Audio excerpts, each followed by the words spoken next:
Dahil sa kasakiman, nagawa ng babaeng itong paslangin ang ama ng kanyang mga anak at iyon ay para makuha lamang ang yaman nito at makasama rin ang kanyang kabit. Magandang araw at welcome mga kakwentuhan. Sa mga taong mahilig sa mga true stories, true crime at kakaibang kwento, please subscribe and turn on ang notification bell para lagi kayong updated sa ating mga video. Simulan na natin ang kwento. Ang kasong tatalakayin natin ngayon ay nagmula naman sa Hong Kong.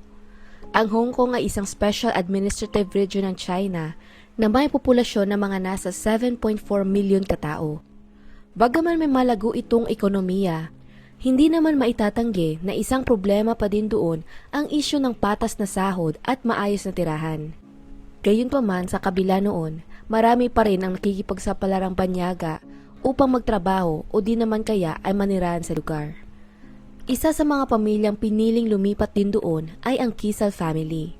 Binubuo ang kanilang pamilya ng 40 years old na si Robert, ang kanyang 39 years old na asawang si Nancy, at ang tatlo nilang mga anak na sina Elaine, June at Grace. Ipinanganak si Robert noong April 21, 1963 sa kanyang mga magulang na si Elaine at William Kisal. Kasama ng kanyang kapatid na si Andrew, lumaki ang dalawa sa siyudad ng New York hanggang nakapagkolehiyo ito sa University of Rochester's College of Engineering bago lumipat kalaunan sa New York University. Para naman sa kanyang mga kaibigan, inilalarawan nila si Robert bilang pilyo, mahilig magpatawa pero maginoo namang tipo ng lalaki. Mula pagkabata, lubos na siyang minamahal at pinuno ng suporta ng kanyang pamilya, kaya natural itong naging masayahing tao. Samantala, nakilala naman niya ang kanyang naging asawang si Nancy kalaunan noong dekada ng 1980s. Nang nahulog ang loob nila sa isa't isa, nagpakasal din kaagad ang dalawa sa East River Yacht Club sa New York. Nang mga panahong iyon, nagtatrabaho si Nancy bilang isang manager pero dati din siyang nagtrabaho sa isang taxi company, Mexican na restaurant at maging sa isang bar. Bukod pa doon, naging general manager din ito sa Doc's Restaurant naman na matatagpuan sa Broadway, Manhattan. Samantala, di tumagal nang nakakuha ng trabaho si Robert bilang isang financial advisor noong taong 1992, lalo pang lumago ang kaalaman nito sa financial industry. At gayon din naman ang kanyang pamilya kung saan noong taong 1997, nadagdagan din sila ng 3 mga anak. Sa paglaki ng kanilang pamilya, ang ibig sabihin din nun, mas lumaki din ang pangangailangan nila sa pinansyal na aspeto. Sa kabutihang palad ng mga panahong ito, nakatanggap naman ng oportunidad si Robert na magtrabaho sa Asian Special Situations Group sa Goldman Sachs. Yun nga lang, bagaman ang trabahong iyon ay may mas malaking sahod, may mga kasama rin itong kondisyon kung saan una, magkakaroon siya ng mas mahabang oras ng pagtatrabaho at ang pangalawa ay kinakailangang lumipat ng kanyang buong pamilya sa Hong Kong. Kaya pagkatapos pag-usapan ng mag-asawa ang mas makakabuti sa kanilang lahat, nagpasya silang lumipat sa Hong Kong noong taong 1997. Pagkarating sa bagong bansa, syempre, ibang-iba ang buhay doon kumpara sa nakasanayan nila sa US. Ngunit mabilis naman silang naka-adapt sa pamumuhay dito dahil sa mas malusog na mga pagkain at sa maayos din namang transportasyon. Maliban pa doon, marami ka rin magagawa sa syudad, kaya madalas maraming plano ang pamilya tuwing weekends.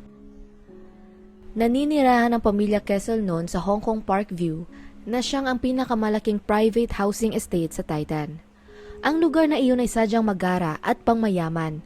Kompleto ito sa mga iba't ibang amenities, malawak na area at magagandang tanawin. Sa pagdaan pa ng ilang taon, mabilis pang lumago ang karera ni Robert nang ito ay na-promote bilang ang Vice President ng Asian Special Situations Group at noong taong 2000, kinuha naman siya ng Merrill Lynch para mag-manage ng Assets Division ito. Mula sa trabahong iyon, nagkaroon siya ng sahod na $3 million o 170 million pesos kada taon. Habang gumaganda ang karera nito, ang kanyang asawang si Nancy ay nakahanap din naman ng sarili niyang tagumpay. At naging Vice President din nga ito ng Parent-Teacher Board sa isang lokal na eskwelahan. Kaya sa mata ng karamihan, ang dalawa ay parang isang power couple na marami nang may narating sa kanilang buhay. Gayunpaman, ang mukhang masaya nilang pagsasama ay parang pakitang tao lamang dahil sa likod ng mga pinto, medyo malayo na ang loob nila sa isa't isa. Mula daw kasi nang lumipat sa Hong Kong ang pamilya, unti-unting nalulung sa pag-inom si Robert. Bukod pa doon, may mga ulat ding gumagamit di umano siya ng cocaine at inaabuso niya ang kanyang asawa sa kwarto. Pero ito ay base lamang sa mga salita ni Nancy. Kung ito man ay totoo o hindi, hindi na natin makukumpirma. Pero kalaunan, pinanindigan ni Nancy na nangyari nga ang mga paratang na ito. Sa kabila ng lahat ng iyon, nagagawa naman ng mag-asawang panatilihing maayos ang kanilang pamilya at umiwas din silang pareho sa pagsumbong o pagreklamo sa kanilang mga kaibigan at mga kamag-anak.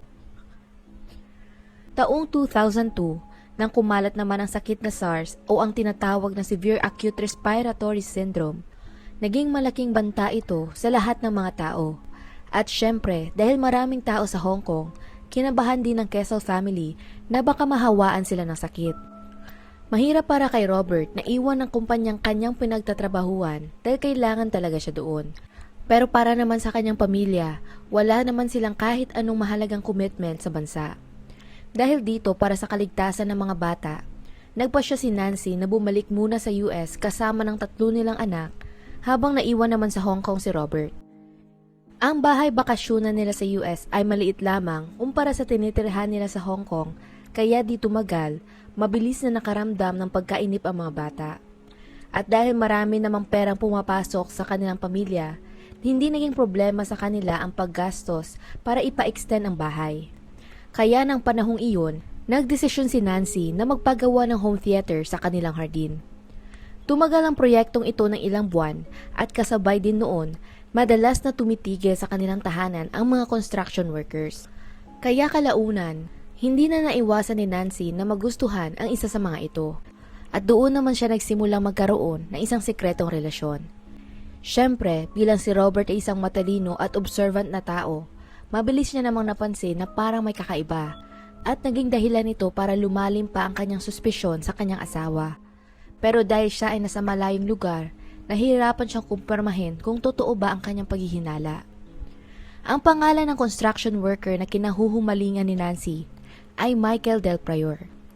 Isa itong electrical repairman na naninirahan lang din sa area ng Vermont at 2 beses na itong ikinasal dati. Kabaliktaran naman ni Robert, si Michael ay hindi ganoon kataas ang kita at nakatira lamang ito sa isang trailer park. Pero siguro dahil sa chill nitong pamumuhay, mas nabibigyan niya si Nancy ng tanging bagay na kulang sa buhay nito, ang pagmamahal. Sa kabilang dako naman, upang makumpirma ang kanyang paghihinala sa kanyang asawa, nagdesisyon si Robert na mag-hire na lamang ng private investigator upang sundan ang bawat pagkilos ni Nancy. At sa sumunod na mga linggo, nagawa ng private investigator na iyon na kumpirmahin na masyadong maraming oras nga ang ginugugol ng dalawang magkasama at na sila rin ay may itinatagong relasyon. Dumating ang taong 2003 nang unti-unti nang humupa ang pandemya ng SARS, hindi na ito masyadong naging banta para sa publiko. Dahil dito, nakiusap si Robert kay Nancy na bumalik na sila sa Hong Kong kasama ang mga bata na ginawa din naman ito. Nang mga puntong iyon, nag-aalala na si Robert na baka delikado na ang pagsasama nilang mag-asawa, kaya ginawa niya ang lahat para lamang bumalik sa dati ang kanilang relasyon. Sa kasamaang palad nga lang, medyo huli na ang lahat dahil hindi rin pumigil kay Nancy ang pagbabalik nila sa Hong Kong para ipagpatuloy ang tinatago niyang pagtataksil. Habang nasa abroad, pinanatili pa rin niya ang regular na pagkontak kay Michael gamit ang isang prepaid mobile phone. At nang isang beses na kinailangan ng buong pamilya na bumalik ng panandalian sa US para makapag-opera si Robert, nangahas din itong makipagkita kay Michael sa isang hotel habang inooperahan ang kanyang asawa sa hospital. Kaya sa mga sumunod na buwan, ang relasyon sa pagitan ni Nancy at Robert ay patuloy lamang lumamig. Naging madalas ang pagtatalo nilang dalawa at halos nauubusan na rin ng pasensya si Robert sa kanyang asawa. Pero sa kabilang dako, nakahanap naman ng kasiyahan si Nancy sa piling ng kanyang kabit na si Michael. Kaya bagaman mukhang maayos pa rin ang relasyon nila sa publiko, lingid sa kaalaman ng lahat, may panganib na pala na nagbabadyang dumating. November 2, 2003, nasa bahay ang buong Kessel family sa Hong Kong, gawa na iyon ay araw ng linggo. Dahil walang pasok ang mga bata sa paaralan, nagpasya ang mga ito na mag-imbita ng isang kaibigan sa kanilang tahanan.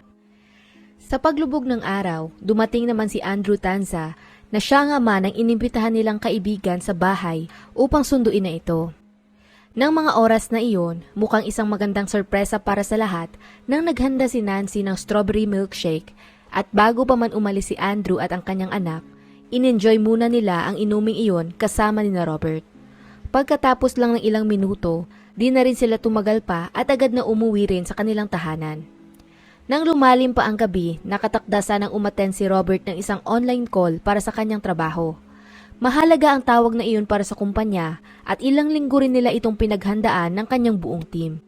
Kaya nang hindi sumipot si Robert para sa tawag o nag-iwan man lang ng mensahe kung bakit hindi siya makaka-attend, marami sa kanyang kasamahan ang nagsimula namang mag-alala. Dumating pa ang sumunod na araw, malaking pagtataka na talaga ng kanyang mga katrabaho nang hindi rin ito pumasok. Dahil dito, nagsimula na magkaroon ng maraming tanong ang mga taong nakapalibot sa pamilya at kalaunan, ang pag-aalalang iyon ay umabot na sa head ng kumpanya ng Merrill Lynch. Di nga tumagal, ang Assistant Vice President pa mismo ng Hong Kong Division ang unang tumawag sa pamilya. Ang sumagot sa telepono ng panahong iyon ay si Nancy at nagpaliwanag lang ito na may pinagdadaanan daw na personal na problema si Robert kaya hindi ito nakapasok sa trabaho ng ilang araw. Siyempre, naging kahina-hinala naman ito para kay David dahil alam niya kung gaano ka maaasahan at dedikado si Robert pagdating sa trabaho.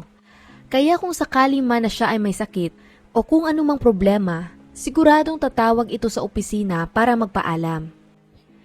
Lumipas pa ang ilang araw, nagpatuloy din ang pag-alala ng kanilang mga kaibigan para kay Robert at nang dumating ang Miyerkules ng parehong linggo, doon na nagdesisyon si David na ipaalam sa mga otoridad ang pagkawala nito. Di naman tumagal, agad na natungo ang mga pulisya sa tahanan ng mga Kessel upang kamustahin ang kalagayan ni Robert. Pero kagaya ng inaasahan, hindi nga nila natagpuan doon ang ama ng tahanan. Nang puntong iyon, kinutuban na ng masama ang mga otoridad sa sitwasyon dahil kahit mukhang malinis naman ang lugar, hindi nila nagustuhan ang pananalita at kilos ni Nancy tungkol sa kanyang asawa. Pinagdiinan niya sa mga officer na nakapag-file na daw siya ng missing persons report ng umaga ding iyon at kusa naman daw umalis si Robert pagkatapos siya nitong saktan. Gayunpaman sa kabila ng kanyang paliwanag, hindi naman ito naging kapanipaniwala sa mga otoridad. Dahil doon, nagpasya pa silang ikuti ng masinsinan ang buong property at halos hating gabi na ng November 6 nang natagpuan din nila sa wakas ang kanilang hinahanap. Nang araw na iyon, isang empleyado sa building ang nagbigay ng tip na nang ilang araw lamang ang nakakaraan, nagpatulong di umano si Nancy na ilipat ang isang lumang carpet sa garahe. Ayon pa sa kanya, sobrang bigat daw noon na kinailangan ng 4 na tao para lamang maibaba nila ito. Maliban pa doon, ang mga tumulong din sa paglipat sa carpet ay nagreklamo sa masangsang na amoy nito. Gawa ng tip na iyon, agad namang pinuntahan ng mga detective ang storage room para i-check ang sinasabi na ng carpet. At pagkapasok nga nila sa loob, natagpuan nila doon ang parang brown na carpet na may nakataling lubid at tape. Sa ibabaw naman nito, may nakita silang nakapatong na unan at isang bag na naglalaman naman ng mga bedsheet. Pagkaraan lang ng ilang minuto, pagkabukas nila ng carpet, doon na bumungad sa kanila ang isang kakilakilabot na lihim na nakatago doon. Nakahiga sa loob ng carpet ay ang wala ng buhay na katawan ni Robert at may nakatakip din na plastic sa ulo nito. Nakalagay din ang kanyang buong katawan sa isang puting plastic bag na sinecure naman ng samot-saring tape. Base sa kondisyon ng katawan ng biktima, nadetermina ng mga otoridad na mukhang ilang araw na itong patay. Kaya 2:41 ng madaling araw noong November 7, 2003, 2 oras lamang pagkadiskubre nila ng bangkay, agad ding inaresto si Nancy kung saan humarap ito sa kasong pagpatay sa kanyang mister. Ayon naman sa sumuri ng mga pathology sa katawan ni Robert, ito raw ay hinampas ng mapurol na bagay sa ulo ng 5 beses.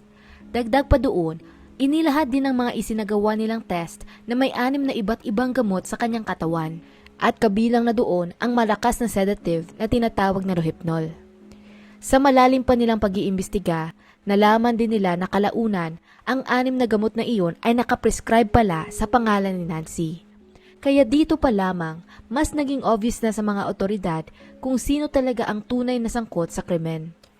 Sa kanilang investigasyon sa kaso, naging sentro naman ng pag-uusap ang milkshake na pinagsaluhang inumin ni na Robert.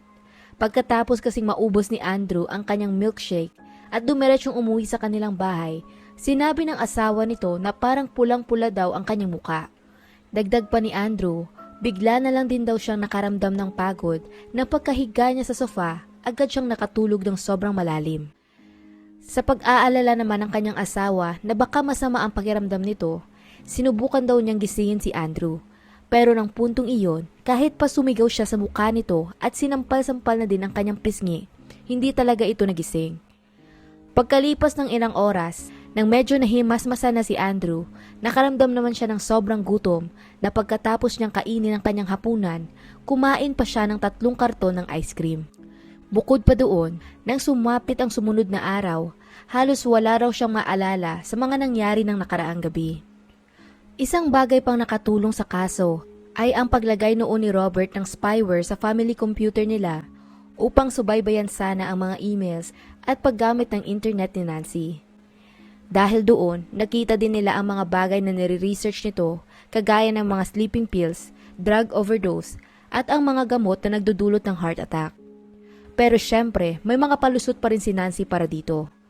Ayon naman sa kanya, kaya lang daw siya nagre-research ng mga bagay na iyon ay dahil gusto niyang tapusin sana ang sarili niyang buhay. Ayaw niyang malaman ito ng kanyang mga anak, kaya naghanap di umano siya ng ibang paraan para mapalabas na siya ay nagkaroon lamang ng atake sa puso. Pagkakuha niya ng mga impormasyon na iyon, kumonsulta siya sa mga iilang doktor sa Hong Kong at kumuha ng 5 prescribed na gamot na sa tingin niya ay makakatulong sa nais niyang gawin. Nagsimula ang paglilitis ng kaso noong June 2005 at sa korte, sinabi ni Nancy na unti-unti daw nasira ang pagsasama nilang mag-asawa nang lumipat sila sa Hong Kong noong 1997. Nang mga panahon raw kasing iyon, nagsimula si Robert na gumamit ng droga, nalulung ito sa alak at nananakit din sa kanya. Pero syempre, ayon lamang ito sa kanyang mga salita. At bagaman si Robert ang dapat na siyang naghihinala na may karelasyon ang kanyang asawa, sinabi naman ni Nancy sa korte, naniniwala daw siyang nakikipagtalik sa ibang lalaki si Robert sa tuwing siya ay bumabiyahe para sa kanyang mga business trip sa Asia. Gayunpaman, ang pinakamahalagang tanong sa lahat, ano nga ba ang eksaktong nangyari noong gabing nawala si Robert? Ayon sa prosekusyon, bago pa man ang buwan ng Nobyembre, nagsimula ng magtipon si Nancy ng iba't ibang klase ng gamot. At noong November 2, 2003, dinurog niya ang lahat ng mga tabletang iyon upang ilagay sa milkshake na inahanda niya para sa kanyang mister. Pero kung bakit isinama niya rin ang inumin ni Andrew, yun ang isang bagay na mukhang hindi na natin maiintindihan. Pagsasalaysay pa ng prosekusyon, pagkatapos daw mawala ng malay ni Robert sa kanilang hinggaan at ginamit iyon para ihampas sa ulo ni Robert ng 5 beses. Ito na rin ang naging sanhi ng kanyang kamatayan bago iniwan lamang ni Nancy sa kama ang katawan nito ng buong gabi. Nang sumunod na araw, pumunta naman sa isang store si Nancy para bumili ng carpet. Pagkatapos nun, dinala niya ito pabalik sa kanilang apartment at ginamit iyon upang ibalot sa katawan ni Robert bago niya itinago naman muna ito ng 3 araw pa sa loob ng kabinet. At kagaya ng nabanggit ko na kanina, doon na siya humingi ng tulong kalaunan para ibaba ang carpet sa garahe. Subalit syempre, iba naman ang bersyon ng kwento ni Nancy. Ayon sa kanya, 2 linggo bago namatay si Robert, nagkaroon daw sila ng malalang pag-aaway tungkol sa diborsyo. At noong gabi ng November 2, muli daw silang nagkasagutan ng malala. Nang mga panahong iyon, gumagawa di umano siya ng milkshake para sa mga bata nang bigla na lang inanunsyo ni Robert na nag-file na siya ng divorce at naisasama niya ang kanilang mga anak. May hawak din di umanong baseball bat si Robert ng mga oras na iyon, kaya nakaramdam siya ng takot.